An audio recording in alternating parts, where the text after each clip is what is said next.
A very warm welcome to all of you who have joined us here today for our workshop. We are very happy to have the opportunity today to present a project we have developed and that deals with the first steps towards a unified European way in digital education. We would also like to thank once again the organizers very much for the invitation to such a great, interesting, and regarding the problems the European Union is currently facing, also very important event like the European Union Week of the TU München and the HEC Paris. Let me start with some short remarks on the structure of our meeting today. We have planned to first give you an overview of the ideas we had and have, and to present to you how we exactly imagine the contents and the implementation of our project. You can at any time ask questions via the Slido platform, which will reach us directly, and at the end of our presentation, we will explicitly respond to your questions, ideas, and suggestions.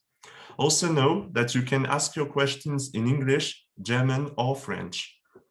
After that, if you still feel like it, we can also meet in smaller breakout rooms using the networking platform Wanda. This would be a very good opportunity, we think, because we would be able to initiate a more personal and lively exchange, as everything remains kind of anonymous via our live stream here.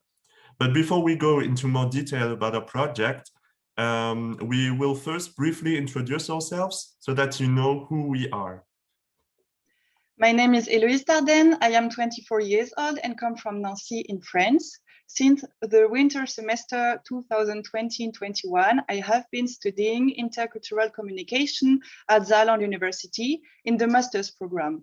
A year ago, I completed my bachelor's degree in German-French studies, cross-border cooperation and communication at Saarland University and the Université de Lorraine in Metz. I also worked as a foreign language assistant in 2 schools in Saarland.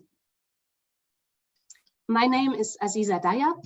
I'm 26 years old and I'm studying French and Protestant theology as a teaching candidate for secondary schools.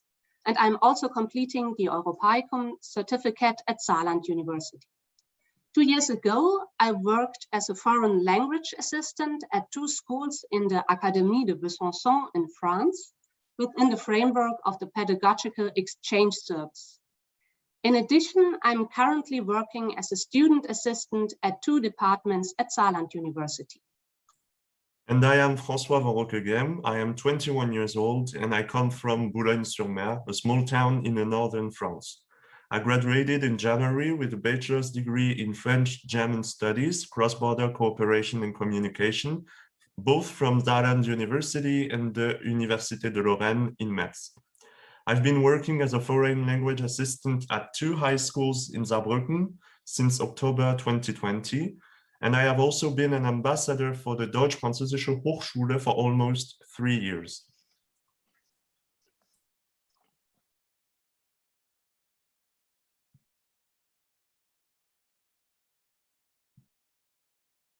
It's loading.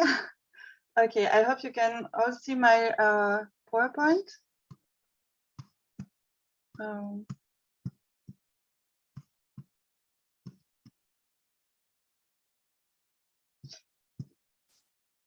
Okay, so in this workshop, we would like to present our project RED, Responsible Ecological Digitalization, with which we won the Utopie Europa debate competition in March. The competition would normally have taken place at the French embassy in Berlin, but due to the pandemic, everything took place online. 9 university teams took part, mostly from Germany, but there were also German-French collaborations. The topic of the competition was Digital Utopie, and we students were free to choose our focus according to our interests, areas of study, and our ideas. During the development of our ideas, we were supported by Professor Valérie Desoulières, who held the chair of French literature in a European context at Saarland University. The competition took place in several rounds in which we had to present and defend our project. Oops. So here it's the logo. The jury consisted of the members of the Bundestag, Anna Christmann and Manuel Höferlin, who both specialize in digital issues, as well as Professor Ingolf Pernice, former research director of the Alexander von Humboldt Institute for Internet and Society, and Jörg Wojan, head of the European Commission representation in Germany. However, due to the corona pandemic, we will probably only be able to present our project to representatives of the European Commission in Brussels at the beginning of next year. The basic idea of our project is to implement a compulsory digital literacy education program in all secondary schools of the EU member states in order to empower students in cooperation with teachers and parents to be more aware of virtual offers. In the following, we will go into more details about what motivated us to launch this project and how we envision its implementation. So, how much time do you spend in front of a screen every day? Since we can't see you all, unfortunately, we've put up a little survey about your daily screen time on Slido, and we invite you to take part anonymously. It's just a short click. You can also see the options here on our slide. And we will now start the survey on Slido. It's working. Perfect.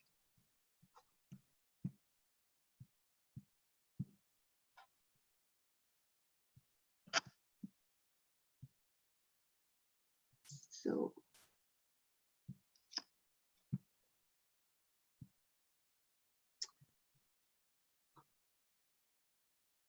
okay, we already see that there's a strong vote for more than 8 hours.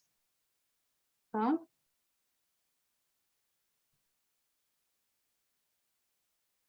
Okay, perfect. Thank you very much for your participation. So I think that what we can see is that we all spend, if we are honest, pretty much time in front of our screens each day. And nowadays, a world without a laptop, without the internet, without social networks seems unimaginable. 1.5 billion children and adolescents, according to a communication of April 15, 2020, prepared by the United Nations Children Fund, participated in online education during the corona pandemic and thus temporarily spent their lives mainly at home in front of their screens. They were and are therefore exposed to all the risks associated with the massive use of digital devices and media.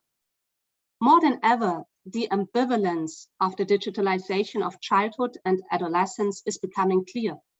It is both a remedy for lockdown isolation and a danger to physical and mental health. So let's take the example of Germany in the heart of Europe. In an interview published by Deutschlandfunk on 12 February 2021, Rainer Thomasius, addiction researcher at the University Medical Center Hamburg-Eppendorf, states that 300,000 young Germans would show signs of digital addiction, a large and worrying number, according to him. A survey by the Federal Center for Health Education said that 12 to 17-year-olds would use their digital devices, PC, smartphone, TV, tablet, for 22.8 hours a week for leisure activities alone. Since this study appeared in 2019, it is quite conceivable or even likely that the numbers have increased even more due to the corona crisis. It seems urgent and necessary to us to look at the possible negative effects of increasing screen time on the life of young users. In addition, we need to take a look at the general diffusion of digital competences at European level. In the European Commission's document, Eurydice Brief, Digital Education at Schools in Europe, published by the European Commission in 2019, the Commission states that the development of digital literacy is present in most countries at all 3 levels of education. However, a look at the different European school systems shows that the distribution and promotion of digital competences is still very heterogeneous. In Austria, for example, digital education is formally implemented in school curricula across the board. This contrasts with Romania, for example, which brings up the rear as far as the existence of digital competences in the population is concerned. Looking at the general situation in Europe today, one could say that with Brexit and the rise of illiberal democracies and right-wing populist parties, Europe is currently in a crisis in which it must reinvent itself and find answers to pressing problems. The underlying question is often whether to choose the path of more Europe or the path of less Europe to tackle such issues. Europe has already created many political and economic convergences in recent years. So now we think in the field of education, especially digital education, the path more Europe can create further important European convergences that can help to move the ever-evolving European project forward. Therefore, as a first step, we would like to launch a digital education program that aims at enabling pupils of secondary schools in the EU member states, in cooperation with teachers and parents, to deal more consciously with virtual offers. This certainly includes, on the one hand, technical knowledge in dealing with digital devices, but also, and this is where we would like to put our focus on, how to use digital media in a safe, responsible, and risk-conscious way.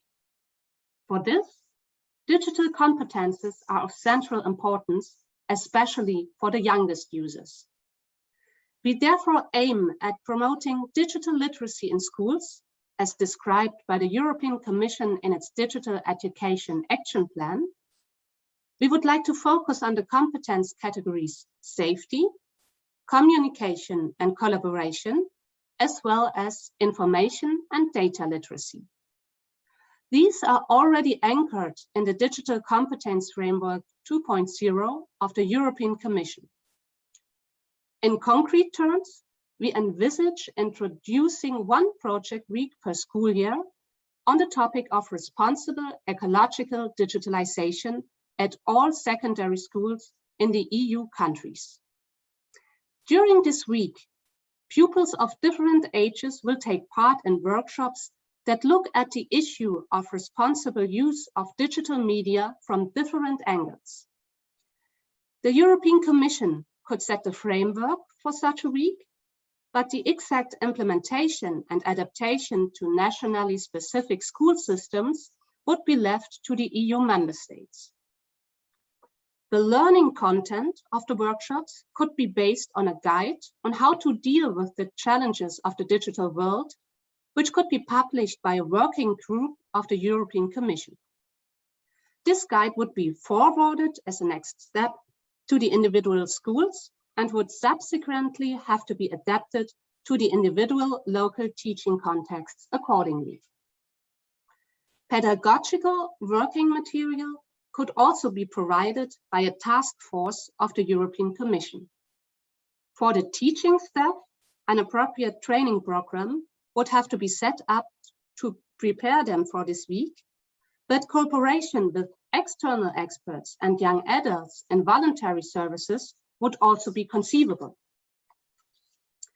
So after this general overview, we would now like to give you a more detailed idea of how such a week could work and which contents could concretely play a role. We decided to set up this program for each class from the 6th to the 12th grade in the form of 1 thematic week per school year, consecutive or spread during the year. Why focusing on 6th to 12th grade? because we believe that targeting teenagers is very important. This is often the age when people have their first smartphone and become active on social networks. They are old enough to be aware of the risks and to start taking a step back from their own use. This teaching should be repeated from the 6th to the 12th grade, of course, with different methods and teaching tools adapted to the age of the participants. This program serves several purposes.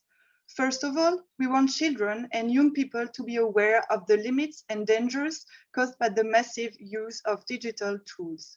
We also want them to be more responsible and critical in their use of the internet and allowing them to gain perspective about what they see or what they read on the internet. Our third goal is to make them aware of the reality behind new technologies on an environmental scale. Finally, our main interest is to train better citizens who will be able to sort out the torrent of information that invades us every day and thus fight fake news. In order to do this, we imagined and created the RED, Responsible Ecological Digitalization program. This program is divided in 4 different topics: digitalization and health, digitalization and safety, digitalization and environment, digitalization and information. Let's talk about digitalization and health. Workshops on the topic of digitalization and health will address the possible psychological and physical effects of excessive screen time. For example, the following questions could serve as a guide. Does my screen time have an impact on my sleep? What long-term consequences can my posture in front of the computer have? Can one become addicted to social networks or video games? The participants should thus be empowered to better regulate their own usage habits and screen time. Digitalization and safety. For this topic, the term safety should be understood in an overall meaning. On one hand, it is about providing participants with information about their personal data. What happens when we accept cookies on a website?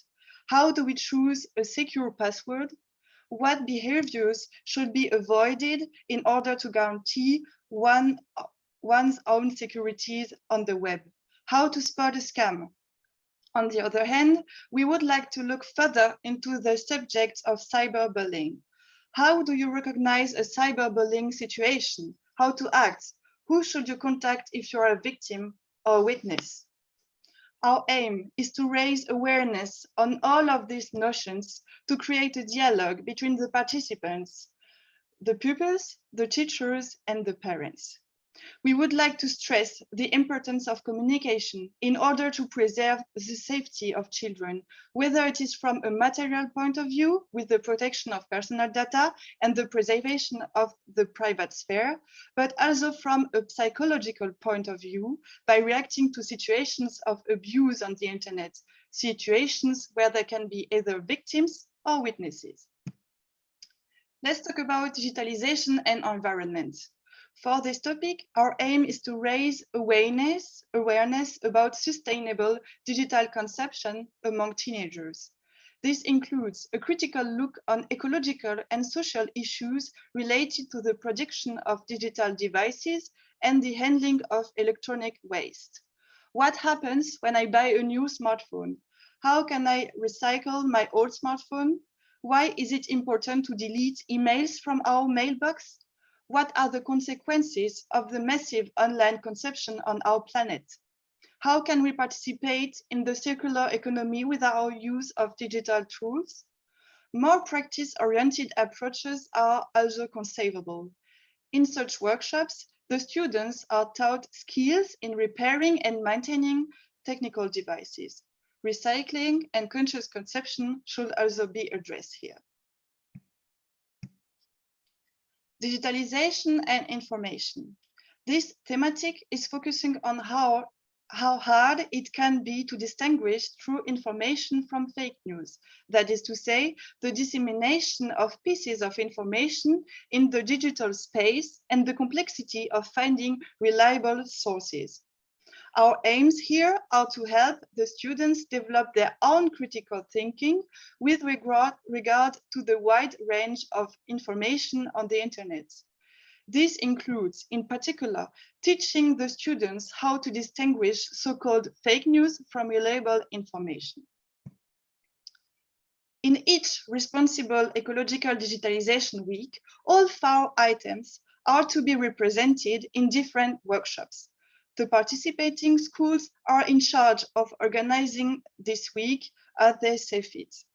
It is also important for our project that its impact ideally goes beyond the school space, for example, through direct involvement of the parents. But of course, we cannot do this alone, and that's why we need partners. Within the framework of our project, it would be conceivable to work hand in hand with already existing local structures. This cooperation would be helpful in adapting our initiative to the respective cultural specificity of each EU member state and allow us to keep our action going in the long run. In France, firstly, the partnership with Génération Numérique would be very interesting. For years now, this organization has been offering awareness and information workshops on media and digital for all ages. In addition, this association is used to working with both educational and non-educational structures, which makes our possible partnership even more interesting. Génération Numérique has also developed a system to train their future speakers, which can be used as a model to train our own speakers. This association also conducts surveys on the digital practices of young people.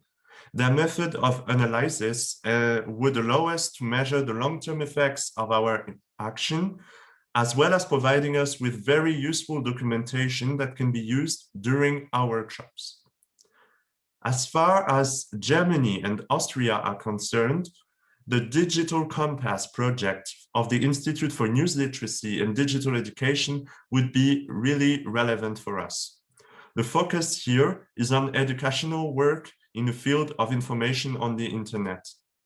Their main goal is to give people, that is to say students, teachers, but also adults like parents, the keys to understand and analyze information, thus making them less likely to be victims of fake news. Thanks to their intervention, people develop skills that allow them to adopt a critical and conscious approach to the information they are confronted with. Their approach is interesting because it is very practical. People who attend these workshops will go directly to the internet and do researches. They will participate in concrete case studies and will even have to put themselves in the shoes of media actors and post on a blog their own participation to understand the way information is created and become aware of the different factors that influences its development. This digital compass would be a great partnership, for its action falls directly into the objectives of the Digital Education Action Plan 2021-2027 of the European Commission. Another organization that focuses its work on fighting against disinformation is the Dutch association DROOG, which already has been working hand in hand with the EU Commission for years now. For several years, they have developed a serious game called Bad News, which we could use in our workshop on disinformation. In this game, participants put themselves in the shoes of a media actor to learn how to allow fake news to gain credibility and spread. This immersion on the other side of the mirror allows participants to become aware of how easily fake news can be propagated by learning how to do it. Through this game, participants will develop an understanding for the news fabric, therefore training their critical thinking not to be easily fooled. DROOG also developed ADTAC, an international network of policymakers, scientists, high-tech companies, and digital experts. This network could be very useful to find speakers in different countries to lead certain workshops, for example. This way, we would ensure the plurality of our team and would also make sure that different fields are represented. All in all, those are just examples of already existing associations we could partner with. What's interesting here is that we would be able to provide a very needed help in the setting up of our project by collaborating with them.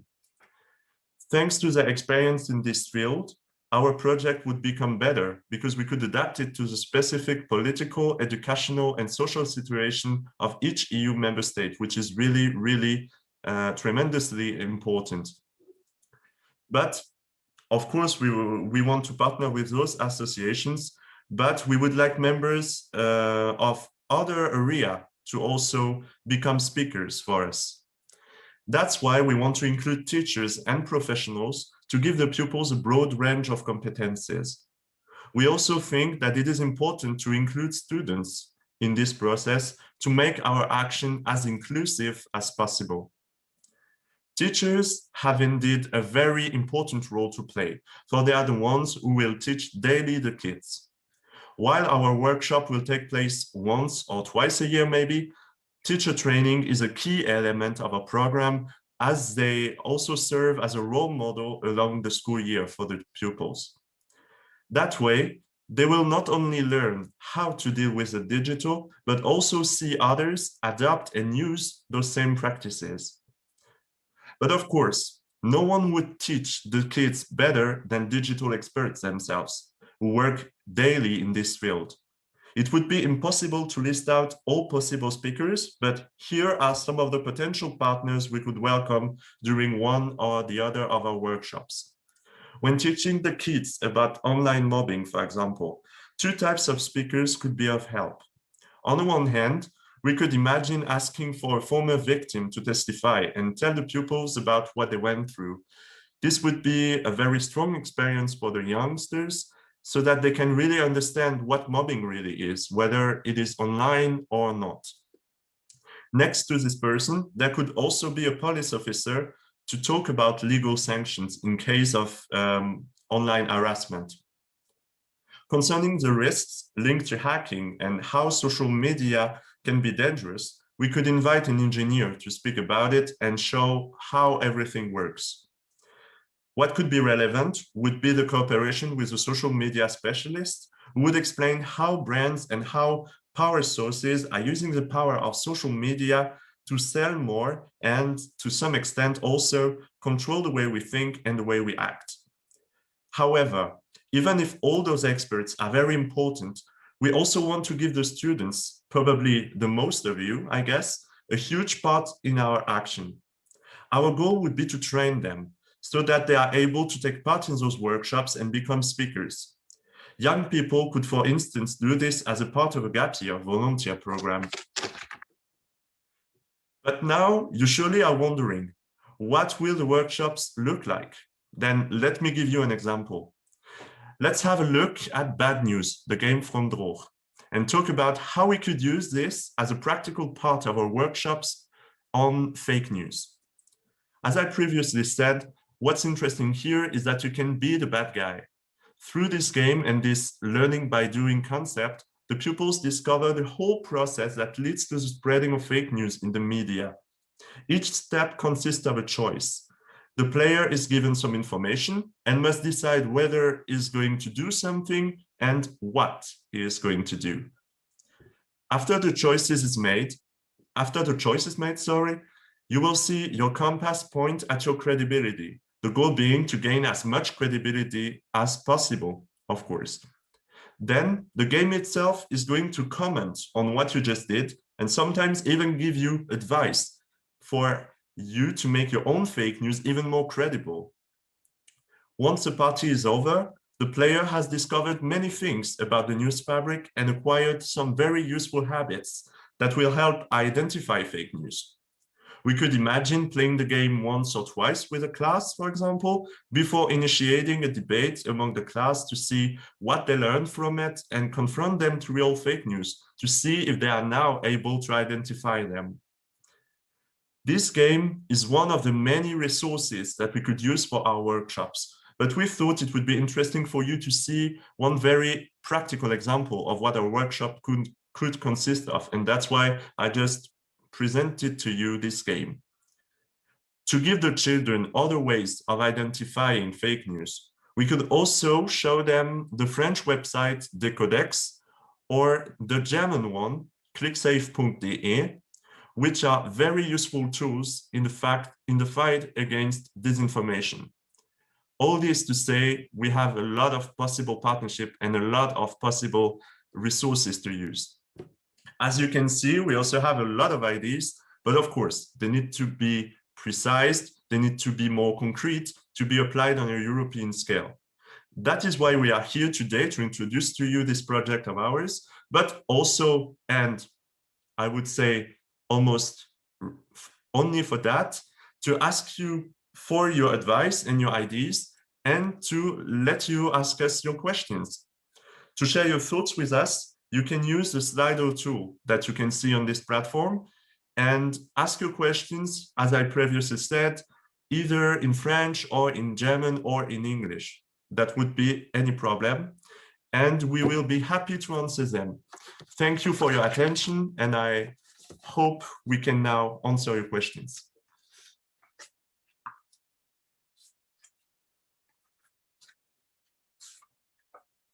And also, if you want to contact us after this conference, you can see here our email address. You can send us a message, and then we will discuss with you whether you have an idea or you want to partner with us or something. Feel free to contact us. We are very reactive most of the time. So let's have a look at the questions now.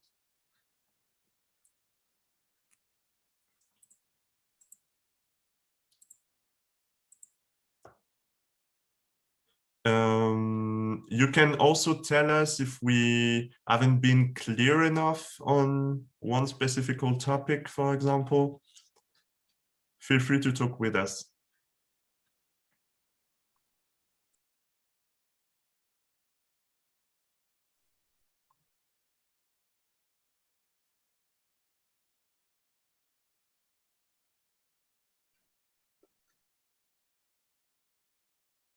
So we will perhaps just give you 1 minute to think it all through. And also, if you see some critical points or problems that we haven't thought about, we would be very glad to just to hear your ideas, also to improve our project, because we've still got a very long way in front of us, and we have to improve before we are going to present the project and at the commission at Brussels.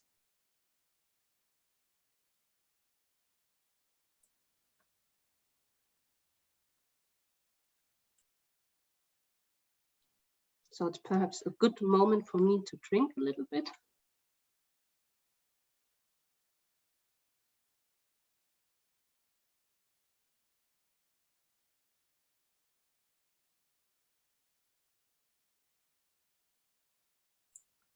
Well, if you don't have any questions, maybe I have one for you.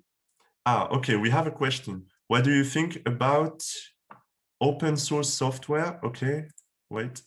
What do you think about open source software for more security and privacy? Who wants to answer the question? I'd say, but it's only my point of view, that open source softwares are really great because we can then be very creative with them. But of course, we also have to ensure that in terms of security and privacy, everything is good. Because of course, we won't, for example, teach the kids with platforms that could potentially pose a threat to their own privacy. So if we were to create a platform someday, which we also envisage, we would make sure, of course, that all privacy settings and security settings are clear and protect all the information of the users. Héloïse, peut-être que tu peux prendre la troisième question. Oui, je peux répondre en français. Alors, pourriez-vous préciser comment vous engageriez des jeunes pour devenir des intervenants? Nous, on avait l'idée en fait de se rallier à des organismes qui proposent déjà, par exemple, des services civiques ou des services volontaires européens, donc pour que ça devienne en gros un service civique possible avec des associations de rattachement, comme on a pu citer dans les partenaires possibles, donc que les jeunes volontaires soient formés en amont et qu'ils aient un projet voilà, sur plusieurs mois pour aider à la mise en place de la semaine thématique par an. Voilà. Okay, so maybe a quick English translation in case. So the question was how would you hire young people to become speakers?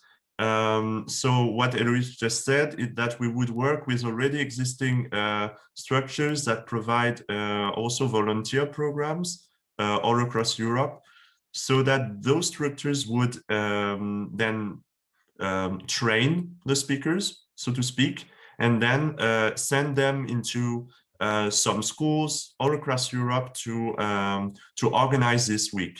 That would be the concept. We know that we can't do everything alone, and that's why we put a very big importance into working with already existing structures. Alors, question suivante. Si j'ai bien compris, vous souhaitez effectuer ce travail de prévention dans un premier temps avec des adolescents. Donc, Aziza, peut-être tu veux répondre? Oui, pourquoi pas.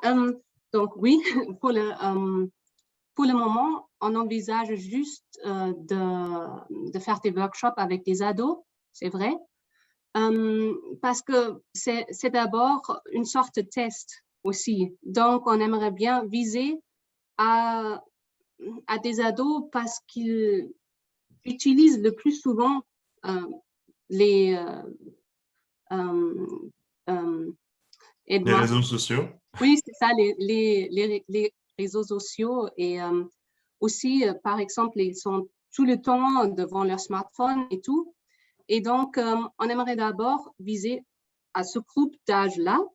Et puis, rien ne nous empêche d'élargir aussi le projet et d'inclure, bien sûr, sur un autre niveau, par exemple, l'école maternelle et aussi des enfants plus petits, parce que souvent, déjà, des enfants à partir de 4 ans entrent en contact avec le digital parce que leurs parents l'utilisent aussi tout le temps. Voilà. Okay. So the question was, the person was asking if we are planning on working firstly with teenagers, and Aziza replied that yes, because we are in some kind of a test phase, so to speak, which means that we have to put our focus on a very precise age category. But then, of course, we are planning on working also with primary schools and kindergartens and maybe universities. But we think that to develop such a project, it's better to firstly work with those who are the most confronted to this problem, and those are the teenagers, because they spend their time on social media or in front of screens, for example, computers or mobile phones. So we made that choice, but it doesn't mean that it's going to stay that way when the project develops itself. So the next question, do you have a website? No, not yet, unfortunately, but we are working on it. We are also working on a kind of a logo. So not yet, but it is planned. And if you are an expert, if you know experts who could help us with establishing a website or creating a logo, we are always very happy to collect contacts. So. Je peux prendre la question suivante? Vas-y. Alors, ce projet a été conçu durant tout un semestre. Comment avez-vous eu l'idée? Comment vous êtes-vous organisé pour travailler? Donc oui, donc c'était pendant tout le semestre d'hiver du coup 2020. Donc en fait, on a eu ce séminaire avec Madame Desoulières qui a invité en fait peut-être une fois toutes les 2 semaines des experts pour discuter avec nous. Donc, il y a eu monsieur Jean-Christophe Bas, il y a eu monsieur Philippe Biwix, on a eu aussi des représentants du parti Europe Écologie Les Verts, c'est ça, Aziz et Muriel. Et donc, du coup, on a pu peaufiner aussi notre réflexion en lisant beaucoup et en s'informant davantage. Et en fait, le programme s'est dessiné assez de manière assez évidente, dans le sens où on voulait vraiment toucher les jeunes, en fait. C'est ce qui nous tenait le plus à cœur, hein, de former les futurs citoyens européens à être de meilleurs utilisateurs et utilisatrices des réseaux sociaux, d'Internet, etc.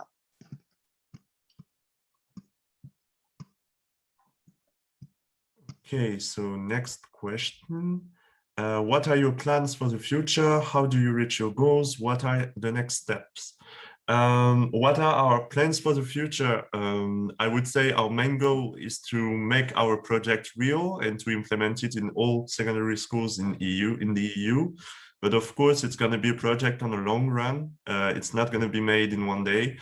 The next official step, would I say, is going to be when we are going to present this project directly in front of the European Commission, most likely next year, at the beginning of next year. Because of the pandemic, we had to reschedule it. But we are, so in the meantime, we are still working on it, and we are still trying to take part to such events like today, the European Week.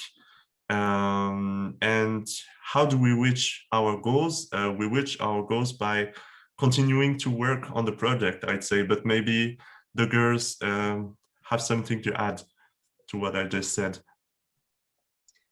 Yes, I think we will really have to get in touch with some experts at the European political level, economical level, because we aren't lawyers, we aren't economical experts, and we aren't digital experts.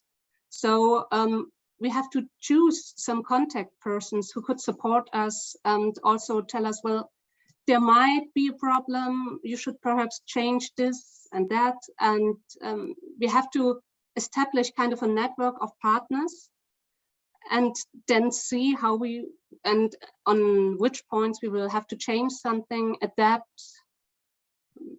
It's a work in progress, and we still have to work on it. So it's kind of a we just present you the picture at the moment, kind of a Momentaufnahme, how we would say in Germany. Yeah, because the contest Utopie Europa took place only 2 months ago. So in the meantime, we also had a lot to do with work and university and stuff, but we are still working continuously on the project. So it's gonna become a true thing one day.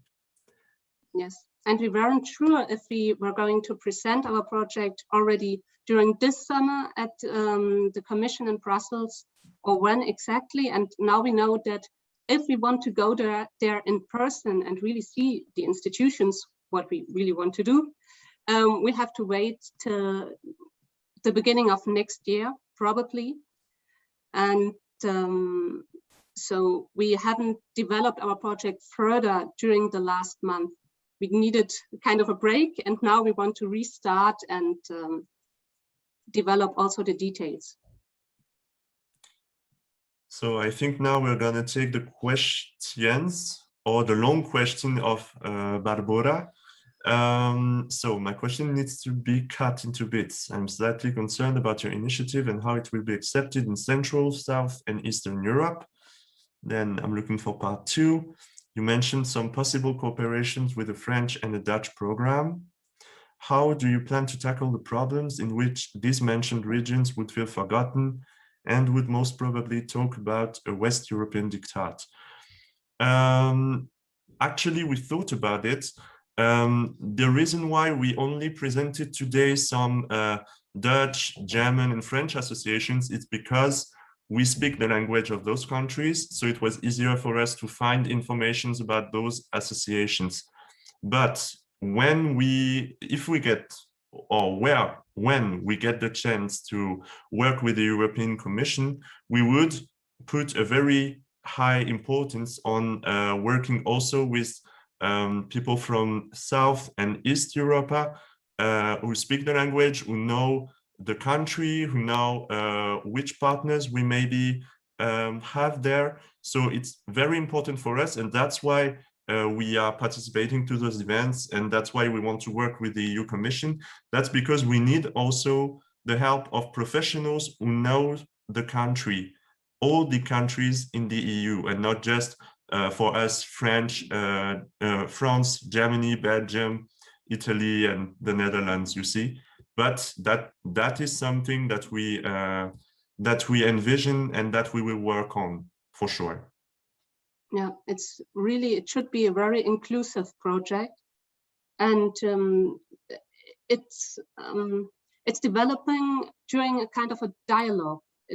Otherwise it wouldn't work. So we would really try to avoid a kind of a West European diktat. So and if countries from the south or countries from the east would see any problems or say, hey, it's not how it works in our national context, you have to adapt further, then we would be very open about it. So it's really not about overwhelming from a kind of a West European perspective other countries, but we want to keep it in a very inclusive way and establish a dialogue.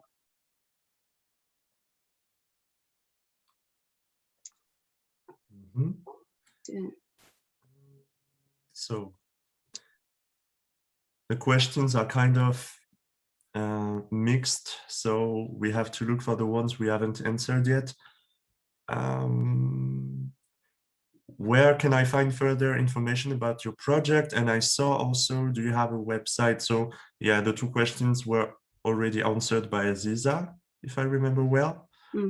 How could such a program be financed? That's a big question, and we don't know yet. We hope for support from the European Commission. So we really hope that it will become kind of a European project, an initiative that could be financed and by some funds by the European Commission, but we don't know yet. Perhaps we could also ask some partners if they could support us, but that's still the big question. And I think we can also answer the question if we have any partners, or did we already? I don't think we have. I don't think so. Okay. For now, we have, of course, the European Commission, because they co-organized the Utopie Europa contest. So they are going to work with us and help us develop our project. We also are working closely with the Institut Français of Saarbrücken, and also with the University of Saarland to some extent. So we have some partners, but we don't have professional partners yet. It is still something to come. Yes, and I think, well, how to translate it in English? Deutsch-Französische Hochschule, the German-French Institute, yeah, University, is also wants to support us. I don't think that they could finance our program, but they could support us ideally. Yeah, maybe, for example, for everything that concerns the communication of the project and helping us getting in touch with new contacts and new experts, because they have a very broad network, and that's what we need right now, because we are still at the beginning of a project, and we need networking. We need to find partners, to gather ideas, to make the project even better, so as to make it real someday.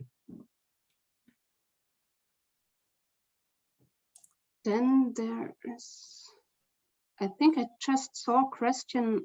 Yeah, can you explain the background of the Digital Education Action Plan of the EU Commission? Well, it is a document that you can all find online on the pages of the European Commission. It is published there in several languages. But to summarize it quite shortly, it is about enhancing structures at school for the digital transformation. So I think that the idea behind this plan is to keep up with digital transformation all over the world, and to train pupils for this world that is currently transforming, where digital skills are more and more needed in any professional field.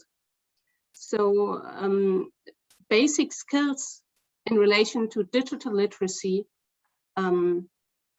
should be brought forward. There should be a stress on, for example, fighting disinformation. That is why we referred to this plan at the beginning of our presentation, because they also suggested those kinds of competence categories like safety, information and communication, and so on. And what we try to do is to really establish a real program that makes those attempts to improve digital skills of young people unified in all over Europe. So it is still not implemented by the European Commission. It's just the idea. We have to enter in dialogue with the member states. It is our goal to foster the development of a digital education ecosystem. But it's nothing concrete yet. And we really try to concretize those general overview, those general plans of the Commission. Yeah. And again, it is, you can see and read the document online.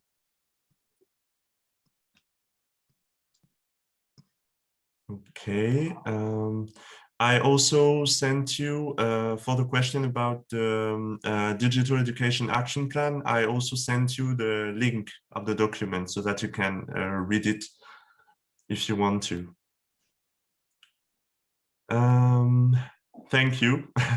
Yes, thank you very much. Comment.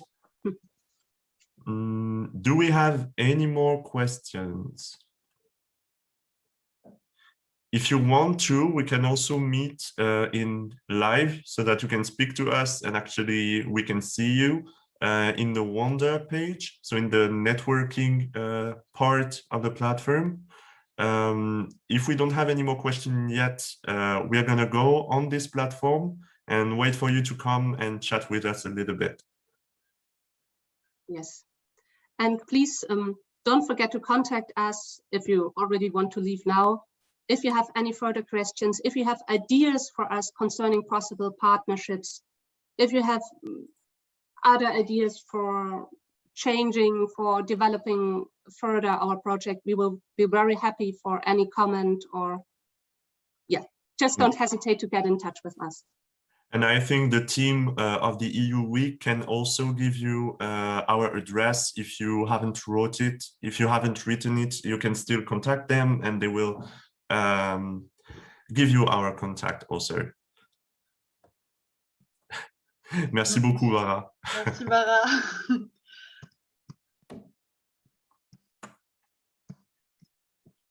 Okay, then let's move to the Wonder platform. It was a pleasure. Yeah, thank See you you very all. much. Thank you very much, and perhaps see you soon, or right now.